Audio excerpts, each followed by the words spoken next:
Hello everyone, welcome to my YouTube channel NCERT hub. आज हम class 4 की हिंदी का चैप्टर 12 समझेंगे। सुनीता की पहिया कुर्सी। सुनीता सुबह 7 बजे सोकर उठी। कुछ देर तो वह अपने बिस्तर पर ही बैठी रही। वह सोच रही थी कि आज उसे क्या क्या काम करने हैं।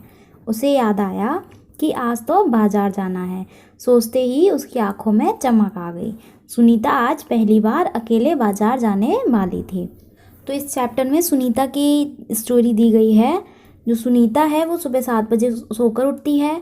तो वह कुछ देर तक अपने बिस्तर पर ही बैठी बैठी सोच रही थी कि आज उसे क्या काम करना है। तो अचानक से उसको याद आया कि आज तो बाजार जाना है। और बाजार के नाम से ही उसकी आंखों में एक चमक आ गई, यानी कि वो उसे बहुत अच्छा सा लगने लगा, क्योंकि वो आज पहली बार अकेले बाजार जाने वाली थी। उसने अपनी टांगों को हाथ से पकड़कर खींचा और उन्हें पलंग से नीचे की ओर लटकाया। फिर पलंग का सहारा लेती हुई अपनी पहिया कुर्सी तक बढ़ी। सुनीता चलने फिरने के लिए पहिया कुर्सी की मदद लेती है। आज वह सभी काम फुर्ती से निपटाना चाहती थी। हालांकि कपड़े बदलना, जूते पहनना आदि उसके लिए कठिन काम है, पर अपने रोजाना के काम करने के लिए उसने स्वयं ही कई तरीके ढूंढ निकाले। तो जो सुनीता है वो चल फिर नहीं सकती है, इसलिए वो पहिया कुर्सी का यूज़ करती है। पहिया कुर्सी मीन्स व्हील चेयर जो होती है, जो पैरों से चल फिर नहीं सकते या पैरों से असमर्थ होते हैं, वो अपने व्हील चेयर का यूज़ करते हैं। सुनीता जो थी वो भी व्हील चेयर का यूज़ करती थी। तो जब वो उठ रही थी तो उसने अपनी टांगों को हाथ से पकड़कर खींचा और पलंग से नीचे की ओर लटका लिया, और पलंग का सहारा लेते हुए वो अपनी व्हील चेयर तक बढ़ी। आज वह सभी काम जल्दी फुर्ती से, यानी कि जल्दी से निपटाना चाहती थी। जल्दी से वह सारे काम कर लेना चाहती थी। हालांकि कुछ काम थे जो उसे कठिन काम लगते थे, जैसे कि कपड़े बदलना है, जूते पहनना है आदि उसके लिए कठिन काम थे। पर जो रोजाना के उसके काम होते थे वो उसने अपने आप ही करने के कई तरीके ढूंढ लिए थे। 8 बजे तक सुनीता नहा धोकर रेडी हो जाती है मार्केट जाने के लिए। माँ ने मेज पर नाश्ता लगा दिया था। माँ, अचार की बोतल पकड़ाना, सुनीता ने कहा। सुनीता की जो माँ होती है वो ब्रेकफास्ट लगा देती है मेज पर। तो सुनीता जो होती है वो बोलती है माँ से कि अचार की बोतल पकड़ाना। तो अलमारी में रखी है, ले लो, माँ ने रसोई घर से जवाब दिया। अब माँ उसकी रसोई घर में यानी कि किचन में होती हैं, तो कहती है अलमारी में रखी है, ले लो। सुनीता खुद जाकर अचार ले आती है। फिर नाश्ता करते करते उसने अपनी माँ से पूछा कि माँ, बाजार से क्या क्या लाना है। तो माँ बोलती हैं 1 किलो चीनी लानी है, पर क्या तुम अकेले संभाल लोगी। माँ ने बोला 1 किलो चीनी लानी है, लेकिन क्या तुम अकेले संभाल लोगी, यानी कि तुम अकेले ला पाओगी। सुनीता ने मुस्कुराते हुए कहा कि हाँ पक्का, मैं अकेले संभाल लूँगी। सुनीता ने माँ से झोला, यानी कि जो थैला होता है वो, और पैसे ले लिए। अपनी व्हील चेयर पर बैठकर वह बाजार की ओर चल देती है। सुनीता को सड़क की ज़िंदगी देखने में मज़ा आता है। चूँकि आज छुट्टी है इसलिए हर जगह बच्चे खेलते हुए दिखाई दे रहे हैं। सुनीता थोड़ी देर रुककर उन्हें रस्सी कूदते, गेंद खेलते देखती रही। वह थोड़ी उदास हो गई। वह भी उन बच्चों के साथ खेलना चाहती थी। खेल के मैदान में उसे एक लड़की दिखी जिसकी माँ उसे वापस लेने के लिए आई थी। दोनों एक दूसरे को टुकुर टुकुर देखने लगे। तो सुनीता थी, उसको सड़क की ज़िंदगी देखने में मज़ा आता था। क्योंकि वो व्हील चेयर का यूज़ करती थी इसलिए उसे बाहर निकलने का मौका कम ही मिलता होगा, या फिर वो पैरों की वजह से कम निकलती होगी, इसलिए उसे जो सड़क की यानी कि बाहर की ज़िंदगी बहुत अच्छी लगती होगी, उसे मज़ा आता होगा। आज छुट्टी थी इसलिए हर जगह बच्चे खेलते हुए दिखाई दे रहे थे। तो सुनीता थोड़ी थोड़ी देर रुक रुक कर उन्हें बच्चों को देख रही थी। जैसे कुछ बच्चे रस्सी कूद रहे हैं, गेंद से खेल रहे हैं, ऐसे उन सब बच्चों को खेलते हुए देखकर जो सुनीता होती है वो थोड़ी उदास हो जाती है, क्योंकि वह भी उन बच्चों के साथ खेलना चाहती थी लेकिन वो नहीं खेल सकती थी। और खेल के मैदान में उसे एक लड़की दिखाई दी जिसकी माँ उसे वापस लेने के लिए आई थी। तो जो वो लड़की और सुनीता एक दूसरे को टुकुर टुकुर देखने लगते हैं, यानी कि दोनों एक दूसरे को देखने लगते हैं।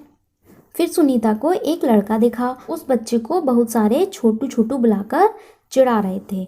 उस लड़के का कद बाकी बच्चों से बहुत छोटा था। सुनीता को यह सब बिल्कुल अच्छा नहीं लगा। अब सुनीता आगे ही बढ़ी तो उसने देखा कि एक लड़का है छोटा, यानी कि उसका जो कद था वो बाकी बच्चों की तुलना में बहुत छोटा था। तो और सारे बच्चे जो होते हैं उसको छोटू छोटू बुलाकर चिढ़ा रहे होते हैं और सुनीता ये सब देख रही होती है, तो उसे ये सब अच्छा नहीं लगता है कि सब बच्चे उसको चिढ़ा रहे हैं। रास्ते में कई लोग सुनीता को देखकर मुस्कुराए, जबकि वह उन्हें जानती तक नहीं थी। पहले तो वो मन ही मन खुश हुई, परंतु फिर सोचने लगी, ये सब लोग मेरी तरफ भला इस तरह क्यों देख रहे हैं। जब रास्ते में सुनीता जा रही थी तो बहुत सारे लोग ऐसे थे जो उसको जानते नहीं थे, फिर भी सुनीता से मुस्कुरा रहे थे। तो पहले तो सुनीता उनसे मन ही मन खुश हो जाती और मुझसे मुस्कुरा देती, लेकिन फिर वो सोचने लगी कि ये सब लोग मुझे जानते नहीं हैं, फिर भी पता नहीं क्यों मुस्कुरा रहे हैं मुझको देखकर। खेल के मैदान वाली छोटी लड़की सुनीता को दोबारा कपड़ों की दुकान के सामने खड़ी मिली। उसकी माँ कुछ कपड़े देख रही थी। जो प्लेग्राउंड में जो लड़की देखी थी उसने, जो उसको देख रही थी सुनीता को, वो लड़की उसको दोबारा कपड़ों की दुकान के सामने खड़ी मिली। तो उसकी जो माँ थी वो कपड़े देख रही थी। तुम्हारे पास यह अजीब सी चीज़ क्या है, उस लड़की ने सुनीता से पूछा। तो जो लड़की उसे प्लेग्राउंड में मिली थी वो दोबारा मिली थी उसके कपड़ों की दुकान पर। तो उस लड़की ने सुनीता से पूछा कि तुम्हारे पास यह अजीब सी चीज़ क्या है। अब अजीब सी चीज़ यानी कि वो व्हील चेयर के बारे में पूछना चाह रही थी। यह तो बस एक, सुनीता जवाब देने लगी, परंतु उस लड़की की माँ ने गुस्से में आकर लड़की को सुनीता से दूर हटा दिया। तो सुनीता जो थी उस लड़की का जवाब देने ही वाली थी कि उसकी जो माँ होती है लड़की की, वो उसको गुस्से में अपनी लड़की को सुनीता से दूर हटा लेती है। इस तरह का सवाल नहीं पूछना चाहिए फरीदा, अच्छा नहीं लगता, माँ ने कहा।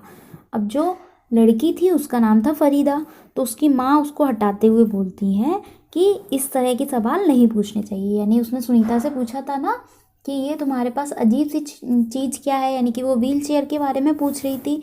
तो उसकी माँ उसे मना करती है कि इस तरह के सवाल नहीं पूछने चाहिए, अच्छा नहीं लगता। मैं दूसरे बच्चों से अलग नहीं हूँ, सुनीता ने दुखी होकर कहा। उसे फरीदा की माँ का व्यवहार समझ में नहीं आया। तो सुनीता थी वो यह सब देखकर वो बहुत दुखी थी, सोच रही थी कि वो दूसरे बच्चों से अलग नहीं है। उसे फरीदा की माँ का व्यवहार अच्छा नहीं लगा, समझ में नहीं आया। अंत में सुनीता बाजार पहुंच गई। दुकान में घुसने के लिए उसे सीढ़ियों पर चढ़ना था, उसके लिए यह कर पाना बहुत ही मुश्किल था। आसपास के सब लोग जल्दी में थे, किसी ने उसकी तरफ ध्यान नहीं दिया। तो लास्ट में जब वो सुनीता बाजार पहुंच जाती है तो दुकान में घुसने के लिए उसे सीढ़ियाँ चढ़नी पड़ती हैं और उसके लिए सीढ़ियाँ चढ़ना बहुत मुश्किल था। और जो आसपास के लोग थे दुकान पर वो जल्दी में थे अपने सामान खरीदने के लिए, इसलिए कोई उसकी तरफ ध्यान नहीं देता है। अचानक जिस लड़के को छोटू कहकर चिढ़ाया जा रहा था वह उसके सामने आकर खड़ा हो जाता है। जो प्लेग्राउंड में जिस बच्चे को छोटू छोटू कहकर चिढ़ाया जा रहा था, उसकी हाइट के कारण वो छोटू उस दुकान पर सुनीता के सामने आकर खड़ा हो जाता है। मैं अमित हूँ, उसने अपना परिचय दिया। क्या मैं तुम्हारी कुछ मदद करूँ? तो वो जो छोटू होता है वो अपना परिचय देता है कि मैं अमित हूँ, क्या मैं तुम्हारी कुछ हेल्प कर सकता हूँ? तो मेरा नाम सुनीता है। सुनीता ने राहत की सांस ली और मुस्कुराकर बोली, पीछे के पैडल को पैर से ज़रा दबाओगे? तो सुनीता ज़रा राहत की सांस लेकर, यानी कि कोई तो है उसके पास, तो ऐसे सांस लेती है और वो मुस्कुराकर बोलती है कि मेरा नाम सुनीता है, कि पीछे के पैडल को पैर से ज़रा दबा दो। यानी कि उसका जो व्हील चेयर का पीछे का पैडल होता है उसके लिए बोलती है कि उसको ज़रा दबा दो। हाँ हाँ ज़रूर, कहते हुए अमित ने पहिया कुर्सी को टेढ़ा करके उसके अगले पहिए को पहली सीढ़ी पर रखा, फिर उसने पिछले पहिए को भी ऊपर चढ़ाया। सुनीता ने अमित को धन्यवाद दिया और कहा, अब मैं दुकान पर खुद पहुंच सकती हूँ। अमित ने सुनीता की दुकान की जो सीढ़ियाँ होती हैं वो चढ़ने में मदद करता है। सुनीता उसको धन्यवाद बोलती है और कहती है कि मैं अब दुकान तक खुद पहुंच जाऊंगी। तो दुकान में पहुंचकर सुनीता ने 1 किलो चीनी मांगी। दुकानदार उसे देखकर मुस्कुराया। चीनी की थैली पकड़ने के लिए उसने हाथ आगे बढ़ाया ही था कि दुकानदार ने थैली उसकी गोदी में रख दी। सुनीता ने गुस्से में कहा, मैं भी दूसरों की तरह खुद अपने आप सामान ले सकती हूँ। तो दुकान पहुंचकर सुनीता 1 किलो चीनी मांगती है। दुकानदार उसे देखकर मुस्कुराता है और चीनी की थैली पकड़ने के लिए सुनीता अपना हाथ आगे बढ़ाती ही है कि जो दुकानदार होता है वो जल्दी में चीनी की जो थैली होती है वो उसकी गोदी में रख देता है। तो सुनीता को इस बात पर गुस्सा आ जाता है और वो गुस्से में कहती है कि मैं भी दूसरों की तरह अपना काम खुद कर सकती हूँ या फिर मैं अपना सामान ले सकती हूँ। उसे दुकानदार के व्यवहार जो था वो बिल्कुल अच्छा नहीं लगा। चीनी लेकर सुनीता और अमित बाहर निकल आते हैं। लोग मेरे साथ ऐसा ही व्यवहार करते हैं जैसे कि मैं कोई अजीबोगरीब लड़की हूँ, सुनीता ने कहा। अब सुनीता कहती है कि लोग मेरे साथ ऐसा व्यवहार करते हैं जैसे कि मैं कोई अजीबोगरीब यानी कि कोई अलग से आई हूँ, अलग लड़की हूँ कोई। शायद तुम्हारी पहिया कुर्सी के कारण ही वे ऐसा व्यवहार करते हैं, अमित ने कहा। तो अमित उससे कहता है कि लोग तुमसे ऐसा व्यवहार तुम्हारी व्हील चेयर के कारण करते हैं, पर इस कुर्सी में भला ऐसी क्या खास बात है? मैं तो बचपन से ही इस पर बैठकर इसे चलाती हूँ, सुनीता ने कहा। अब सुनीता कहती है कि इस व्हील चेयर में ऐसी क्या खास बात है, मैं तो बचपन से ही इसे बैठकर चलाती आई हूँ। तो अमित ने कहा पर तुम इस पर क्यों बैठती हो? फिर अमित उससे पूछता है कि तुम इस पर क्यों बैठती हो? तो सुनीता बताती हैं कि मैं पैरों से चल ही नहीं सकती, इस पहिया कुर्सी के पहियों को घुमाकर ही मैं चल फिर पाती हूँ, लेकिन फिर भी मैं दूसरे बच्चों से अलग नहीं हूँ। मैं वे सारे काम कर सकती हूँ जो दूसरे बच्चे कर सकते हैं। तो सुनीता कहती है कि मैं पैरों से चल नहीं सकती, इसलिए इस पहिया कुर्सी यानी कि व्हील चेयर का यूज़ करती हूँ और बचपन से ही मैं व्हील चेयर के पहियों को घुमा घुमा कर चल फिर पाती हूँ, लेकिन फिर भी मैं दूसरे बच्चों से अलग नहीं हूँ। मैं वे सारे काम कर सकती हूँ जो दूसरे बच्चे सारे काम करते हैं। तो अमित ने अपना सिर ना में हिलाया और कहा मैं भी वे सारे काम कर सकता हूँ जो दूसरे बच्चे कर सकते हैं, पर मैं भी दूसरे बच्चों से अलग हूँ, इसी तरह तुम भी अलग हो। अमित जो होता है वो सुनीता की बात सुनकर अपने सिर असहमति में ना में हिलाता है और कहता है कि नहीं, हम दोनों दूसरे से अलग हैं। मैं भी वो सारे काम कर सकता हूँ जो सारे बच्चे कर सकते हैं, पर फिर भी मैं दूसरे बच्चों से अलग हूँ, इसी तरह तुम भी दूसरे बच्चों से अलग हो। तो सुनीता ने कहा नहीं, हम दोनों दूसरे बच्चों जैसे ही हैं। अब अमित ने दोबारा अपना सिर ना में हिलाया और कहा देखो, तुम पहिया कुर्सी पर बैठकर चलती हो, मेरा कद बहुत छोटा है, हम दोनों ही बाकी लोगों से कुछ अलग हैं। फिर अमित फिर अपना सिर ना में हिलाते हुए कहता है कि देखो, तुम पहिया कुर्सी पर बैठती हो और उस पर बैठकर ही चल फिर सकती हो, और जो मेरी हाइट है वो बहुत कम है, इसलिए हम दोनों बाकी लोगों से अलग तो है। सुनीता कुछ सोचने लगी, उसने अपनी पहिया कुर्सी आगे की ओर खिसकाई। अमित भी उसके साथ साथ चलने लगा। अब अमित की बात सुनकर जो सुनीता होती है वो कुछ सोचने लग जाती है। वह अपनी पहिया कुर्सी को आगे की ओर खिसकाती है और अमित भी उसके साथ साथ चलने लगता है। सड़क पार करते समय सुनीता को फरीदा फिर नजर आई। इस बार फरीदा ने कोई सवाल नहीं पूछा। अमित झट से सुनीता की पहिया कुर्सी के पीछे चढ़ गया। फिर दोनों पहिया कुर्सी पर सवार होकर तेजी से सड़क पर आगे बढ़े। फरीदा भी उनके साथ साथ दौड़ी। इस बार भी लोगों ने उन्हें घूरा, परंतु अब सुनीता को उनकी परवाह नहीं थी। तो जब दुकान से वापस आ रहे थे सुनीता और अमित और सड़क पार कर रहे थे, तो सुनीता को जो फरीदा थी वो फिर दोबारा नजर आई। फिर दोबारा दिखी उसे, लेकिन इस बार फरीदा ने सुनीता से कोई सवाल नहीं पूछा था। अमित तुरंत सुनीता की जो व्हील चेयर होती है उसके पीछे चढ़ जाता है और फिर दोनों पहिया कुर्सी पर सवार होकर तेजी से सड़क पर आगे बढ़ते जाते हैं और फरीदा जो होती हैं वो भी उनके साथ दौड़ी दौड़ी जाती हैं।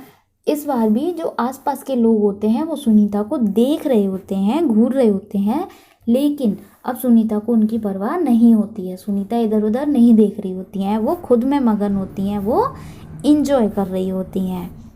ये एक मोरल स्टोरी की तरह है जिसमें ये बताया गया है हमें ऐसे लोगों से अजीबोगरीब व्यवहार नहीं करना चाहिए, उन्हें अलग महसूस नहीं कराना चाहिए, उनके साथ वैसा ही व्यवहार करना चाहिए जैसा कि हम अन्य लोगों के साथ करते हैं।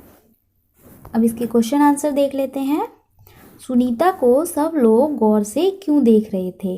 तो सुनीता को सब लोग गौर से उसकी व्हील चेयर के कारण देख रहे थे क्योंकि वह अपने पैरों से चलने में असमर्थ थी। सुनीता को दुकानदार का व्यवहार क्यों बुरा लगा? सुनीता जब चीनी लेने दुकान पर गई तो वो चीनी लेने के लिए अपना हाथ आगे बढ़ा ही रही थी, तो दुकानदार ने चीनी का जो थैला होता है वो उसकी गोदी में रख देता है। तो ये जो व्यवहार होता है वो सुनीता को अच्छा नहीं लगता है।